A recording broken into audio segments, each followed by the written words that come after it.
আসসালামু আলাইকুম। আমি doctor Sakib Ahmed, orthopaedics and trauma consultant হিসেবে কুমিল্লা মেডিনোভা মেডিকেল সার্ভিসে চেম্বার করতেছি। আজকে আমি আপনাদের আরেকটা বাবুর ক্ল্যাভিকল ফ্র্যাকচার দেখাবো। বাচ্চাটির বয়স 1 বছর, ও কেবলই হাঁটা শিখছে।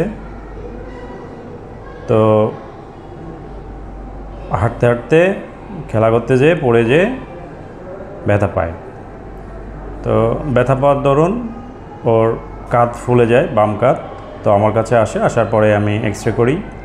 এক্সরে করার পরে দেখা যায় যে ওর ক্ল্যাভিকল ফ্র্যাকচার হয়েছে এবং বাম কাঁধটা অনেক বেশি ফুলে আছে।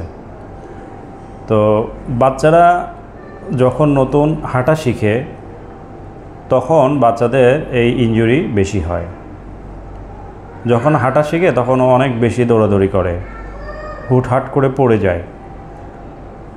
এদিকে ওদিকে যখন দৌড়াদৌড়ি করতে যায় তখন দরজার সাথে টেবিলের সাথে গুঁতা খায়, খেয়ে পড়ে যায়।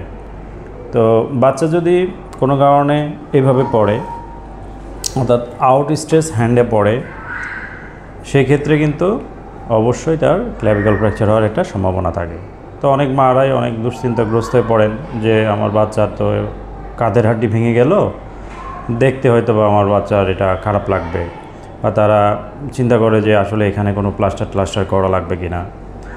বাচ্চাদের ক্ল্যাভিকল ফ্র্যাকচারে কিছুই করা লাগে না, এমনি ঠিক হয়ে যায়। তো দেখা যায় যে অনেক সময় বাচ্চাদের কোলে নেওয়ার সময় বাচ্চারা ব্যথা পায়, এই জন্য আমরা কিছুদিন এলবো ব্যাগ দিয়ে দিই। তো বাচ্চাদের ক্ল্যাভিকল ফ্র্যাকচার 21 দিনেই জোড়া লেগে যায়। তো সমস্যা হলো যে ওই জায়গাটা একটু ফোলা থাকে প্রথম। এরপরে বাচ্চাটি যখন আস্তে আস্তে বড় হয়ে যাবে, ভাঙা জায়গাটা লম্বা হইতে থাকবে, তখন ফোলাটাও কমে যাবে। ক্ল্যাভিকল ফ্র্যাকচার নিয়ে ভয় পাওয়ার কোনোই কারণ নাই। বাচ্চাদের ক্ল্যাভিকল ফ্র্যাকচার 100% জোড়া লেগে যায়। প্রথম একটু ফোলা থাকে, প্রথম একটু দেখতে খারাপ লাগে, কিন্তু বাচ্চা যখন আস্তে আস্তে ওর গ্রোথ হবে, বড় হয়ে যাবে, তখন এটা বোঝাই যাবে না যে ওর এটা ফ্র্যাকচার হয়েছে। তো ক্ল্যাভিকল ফ্র্যাকচারে আমরা 3 ভাগে ভাগ করি: ল্যাটারাল 1/3, মিডিল থার্ড এবং মিডিয়াল 1/3। 3 ভাগে ভাগ করে থাকি। তো এই 3 ভাগে যখন আমরা ভাগ করে থাকি, এই 3 ভাগের উপর ট্রিটমেন্ট প্রোটোকলটা অনেকটা নির্ভর করে। কিন্তু বাচ্চাদের ক্ষেত্রে 3 ভাগে ট্রিটমেন্ট প্রোটোকল একই, সেটা হলো জাস্ট এলবো ব্যাগ। যদি বাচ্চা কোলে নেওয়া বা বাচ্চা যদি হাত নাড়ানোর সময় বা শোয়ানোর সময় যদি বাচ্চা কান্নাকাটি করে, ব্যথা পায়, তখন আমরা এলবো ব্যাগ দিয়ে দিই। এলবো ব্যাগ দিয়ে সেফটি পিন দিয়ে দিই, ও এলবো ব্যাগটা সাপোর্টে থাকে। সেক্ষেত্রে বাচ্চার ফ্র্যাকচার ফ্র্যাগমেন্টে ঘষাটা কম লাগে, ব্যথাটা কমে যায়। তো চলুন আমার এই বাচ্চাটার ফ্র্যাকচারের এক্সরে, 21 দিন পরে জোড়া লাগার এক্সরে এবং 21 দিন পরে বাচ্চা কীভাবে খেলাধুলা করে ওর মায়ের মুখ থেকে শুনে আসি এবং ভিডিওটি দেখে আসি।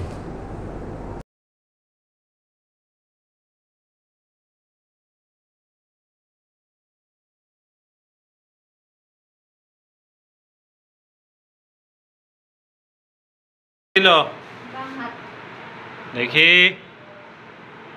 উঁচু করো। বাহ, এটা উঁচু করো। এখানে উঁচু টুচু আছে নাকি দেখি মামনি?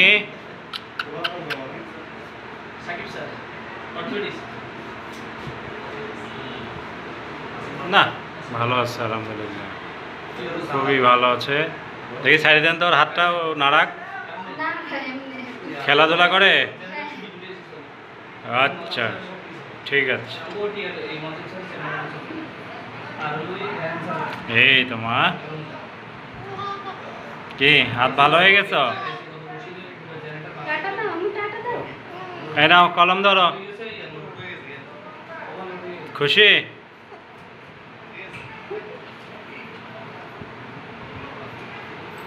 বাম হাতে তো সব কিছুই করে বাবু। তো দেখলেন তো, ক্ল্যাভিকল ফ্র্যাকচারে কিন্তু এরকমই, এত সুন্দরভাবে জোড়া লেগে গেছে আল্লাহর রসের সহমতে। আমি কিন্তু কিছুই করি নাই, জাস্ট এলবো ব্যাগ দিছি, বাবুকে একটু ভিটামিন D3 দিছি, ক্যালসিয়াম দিছি, জাস্ট প্যারাসিটামল দিছি, বাবু ভালো হয়ে গেছে। আর আমি বাবুর মাকে বলছি যে বাবুকে কিভাবে কোলে নিতে হবে। বাবুকে একটা মেথড আছে, অর্থাৎ বাবুকে সবসময় ধরে কোলে নিতে হবে, হাত ধরে টান দিয়ে কোলে নেওয়া যাবে না, সেক্ষেত্রে বাবু ব্যথা কম পাবে। আসলে আমার বাচ্চা কেবলই হাঁটা শিখছে, এখনই ভেঙে গেল, আসলে এগুলা কিন্তু একটা বডি ডিফেন্স মেকানিজম, যে বাচ্চা যত বেশি পড়বে ওর হাড্ডি, ওর মাংস, ওর লিগামেন্ট, রগ, এগুলো কিন্তু আরও বেশি স্ট্রেংথ পায়, অর্থাৎ পাওয়ার বেশি হয় এবং শক্তিশালী হয়। তো আমরা অনেকেই বলি বাচ্চা খেলাধুলা করবে না, এই করবে না, এটা ঠিক না। বাচ্চারা খেলাধুলা করবে, দৌড়াদৌড়ি করবে, তাহলে বাচ্চাদের হাড্ডির গ্রোথ ভালো হবে, হাড্ডিটা মজবুত হবে। তো অনেক সময় দেখা যায় যে দুর্ঘটনা তো ঘটেই থাকে। দুর্ঘটনা ঘটলে অবশ্যই আপনার নিকটস্থ অর্থোপেডিক সার্জনের কাছে নিয়ে যাবেন, সেক্ষেত্রে আপনার বাচ্চার আর কোনো সমস্যাই হবে না। একটা জিনিস খেয়াল করবেন যে অনেকেই আছে বাচ্চারা, যেমন আমার কাছে অনেক বাচ্চাই আসে যে খাট থেকে লাফ দিয়ে হাত বা ক্ল্যাভিকল ফ্র্যাকচার নিয়ে আসে। একটা বাচ্চা পাইছি এরকম যে ও শোকেসের উপরে উঠছে, শোকেসের উপরে উঠে ও লাফ দিছে।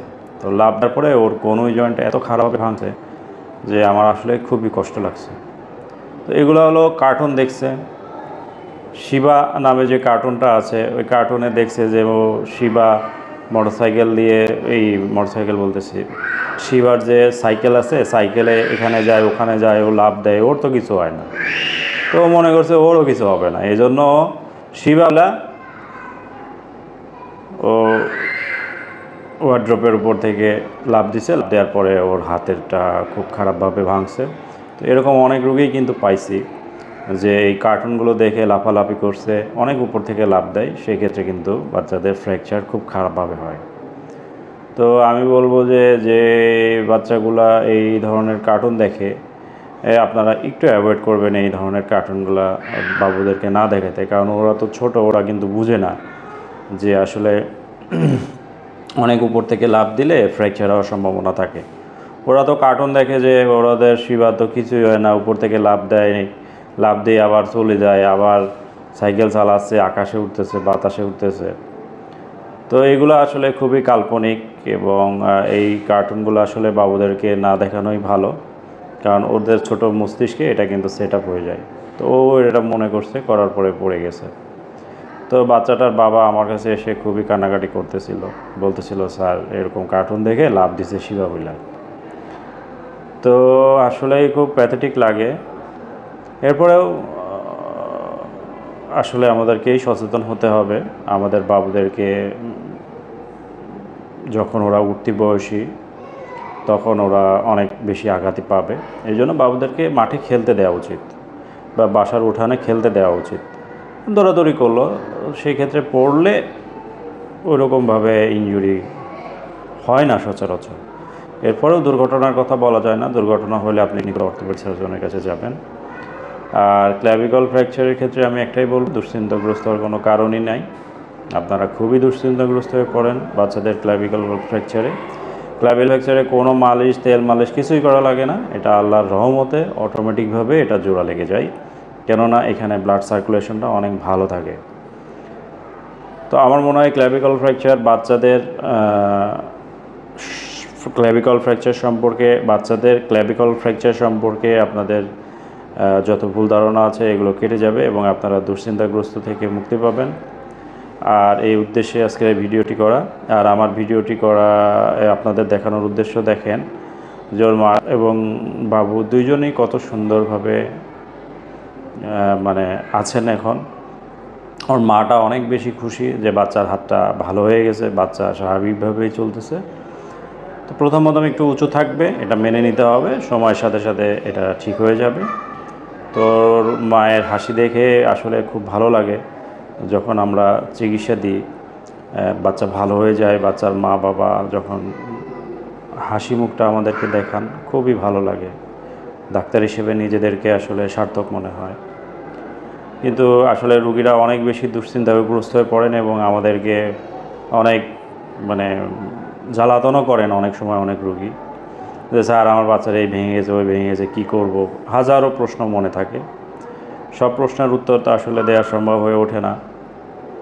তো আমি বলবো আমাদেরকে বিশ্বাস করেন, আস্থা রাখেন, এবং একটা জিনিস বলে দিলাম, ক্লাভিকল ফ্র্যাকচার বাচ্চাদের 100% জোড়া লেগে যায়, without any plaster, without any operation.